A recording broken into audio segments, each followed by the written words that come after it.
দামে গাড়ি বিক্রি করে। ভাই আসসালামু আলাইকুম। ওয়ালাইকুম আসসালাম। ভাই এই যে বড় ভাইরা নিয়ে আইছি, ভাই কথা বলেন। ভাই ভালো আছেন?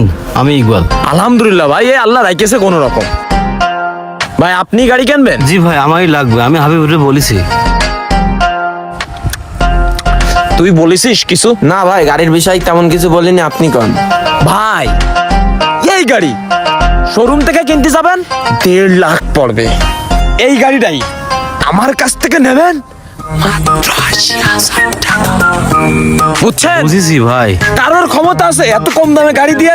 মিয়া এই ভাই ঠিকই বলেছে, যে দামে গাড়ি দেয় ওই দামে কোথাও আরে পাবেন না। এইদিকে আসেন মিয়া, বলেন গাড়ি। এই হাবিবুর এটা কোনতে নেছিস, কোন ঝামেলা? আরে ভাই সমস্যা নেই, যা পারেন কথাই দেন। ভাই গাড়িতে বসে মনে হচ্ছে ভালোই আছে। আমি কিন্তু গাড়ি সম্বন্ধে কিছু বুঝিনি। শোনেন, পাদানিরা দেখেছেন একদম নতুন, শোরুমতে যা কিনেছে তাই আছে, কোনো মেয়ে কিনি তেমন ভর দিয়ে। দেখেন কি সুন্দর চকচক করতেছে, এই যে একটু কিন্তু ক্ষয়নি। আবার দেখেন, আর যে পাঞ্জাবিটা পরেছেন, এই গাড়ির সাথে পাঞ্জাবি পরে গাড়ি চালালে হেভি মানাবে, সুপার। শুধু একটা জায়গায় একটু সমস্যা, ডিস্টার্ব, এই যে ছাদে মাল কম সমস্যা, সেইটুকু আপনারা গাড়িতেই মেকআপ করে দেবে। ভাই গাড়িটা আমার খুব পছন্দ হয়েছে। আমি এই ছোটখাটো একটা চাকরি করি স্কুল। গাড়িটা কেনার পরে আমি গাড়িটা নিয়ে শুধু স্কুলে যাবো আর আসবো। আমার পায়ে একটু সমস্যা, তো কিছু টাকা জমানো ছিল, আর একটা গরু ছিল, এটা বিক্রি করে আমি গাড়িটা কিনতে এসেছি। কোনো বিপদে পড়ে যাবো না তো ভাই? প্রশ্নই আসে না ভাই। তাহলে তো ঠিক আছে ভাই। আরে ভাই, ব্যবসা কি আমি একদিন করতেছি?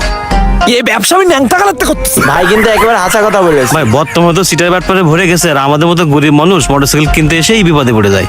হাবিবুর তুই কারে নিয়ে আইছিস? আরে ভাই আপনি তো ভাইরা আরে ভাই, আমি তো গরিবদেরই গাড়ি সেল দিই, বড় লোকদের দিই নে। কারণ কি, আমি চাই আমার গাড়িটা নিয়ে গরিব গরিব মানুষ চালাই, ভাই বড় লোকরা তো শোরুমতে কিনতে পারে, বুঝতেছেন? ভাই আপনার কথা ঠিক আছে ভাই। কি হাবিব? জি ভাই, এই সমাজে আপনার মতন মহান লোক কয়জন আছে? বড় ভাই আপনি চোখ বুঝে ভাইয়ের কাছ থেকে গাড়িটা নিয়ে যান। এখন ভাই যদি হয় সময় কম, আমার আর এক জায়গায় একটা গাড়ি দেখাতে হবে একজন। এটা নিলি সেল দিয়ে চলে যাবো, নগদের পর সেল দিয়ে দেবো, ক্যাশ দিয়ে দেবেন, গাড়ি আপনার বুঝাই দেবো, কাগজপাতিটাতে সব ওকে। মনে করেন পুলিশই যদি গাড়ি ধরে কোনোদিন, একবারের জায়গায় দুইবার কথা কওয়া লাগবে। কি করতে শোনেন, আমার কাছে জিজ্ঞেস করেন। ভাই আপনি জিজ্ঞেস করেন কি করতে? কি জন্য ভাই? গাড়ির কাগজপত্র ফুল অ্যাকুরেট, একদম ফুল অ্যাকুরেট। ভাই আপনার কথা শুনে আমি ভরসা পাচ্ছি। গাড়ির নাম পত্তন কবে করে দেবেন ভাই? নাম পত্তন করতেও তো খরচ হবে ভাই, কিছু কম করে নিয়েন। আরে ভাই আর কত কম, গাড়ির কাগজপত্র দিয়ে দেবো, স্ট্যাম্প স্ট্যাম্প পরে করে নিন। ঠিক আছে ভাই। নাম পতন ততন শোরুমতে পরে করে নিন। ভাই আপনি তো 80 করেছেন, আমি 70,000 টাকা দিবানে। হাবিবু তুমি কিছু কও। ভাই এক কাজ করেন, 72 দিয়ে দেন। 72 কলি? আচ্ছা 2 বেশি হয়ে যাচ্ছে ভাই। এই তো ভাই, ভাই তো 72 দিতে চাচ্ছিল না, আপনি আবার 72,000 টাকা মাত্র। এই গাড়ি এতবার বলা লাগে? এতবার বলা লাগে এই যশোর শহরে? এই যশোর শহরে আমার মতো গাড়ি বিক্রেতা একজন আছে? আপনি এই যাত্রা নিয়ে যান, 5 কিলোমিটার যাওয়ার পর 5,000 টাকা বেশি বেচতে পারবেন।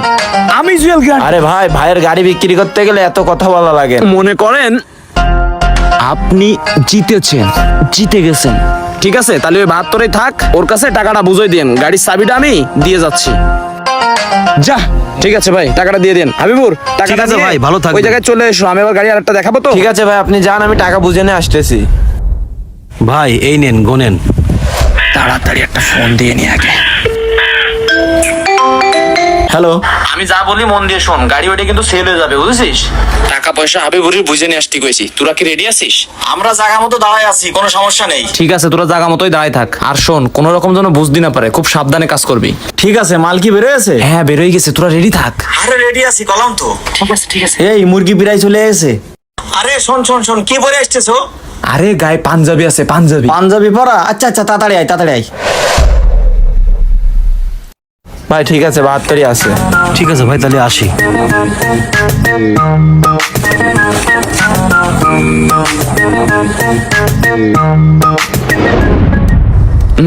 মামা ভালো একটা বুঝে গেল, সিটারির উপর আসলে কোনো ব্যবসা নেই, বাংলাদেশ বলে কথা। হাবিব, ওই যে মোটরসাইকেল আসতেছে ওইটাই, কিন্তু ওইটা আটকাও। এই দাঁড়াও, মোটরসাইকেল সাইড করো, দাঁড়াও। স্যার দাঁড়াচ্ছি স্যার, আমার গাড়ির কাগজপত্র সব ওকে আছে। স্যার চাবি নিয়েছেন কেন? এই তুমি গাড়ির কাগজটা এই check দেখি করো। আপনার কাগজটা। স্যার কি হয়েছে বুঝলাম না। এই আপনি নামেন, নেমে দাঁড়ান।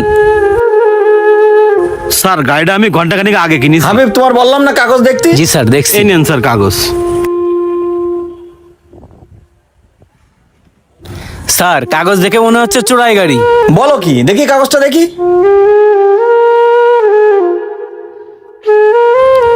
স্যার দেখেন ডুপ্লিকেট কাগজ স্যার। এই গাড়ি তুমি কোথা থেকে স্যার আমি এক ভদ্রলোকের কাছ থেকে গাড়িটা কিনে আনছি। এই ভদ্রলোক কখনো চোরাই গাড়ি বেচে?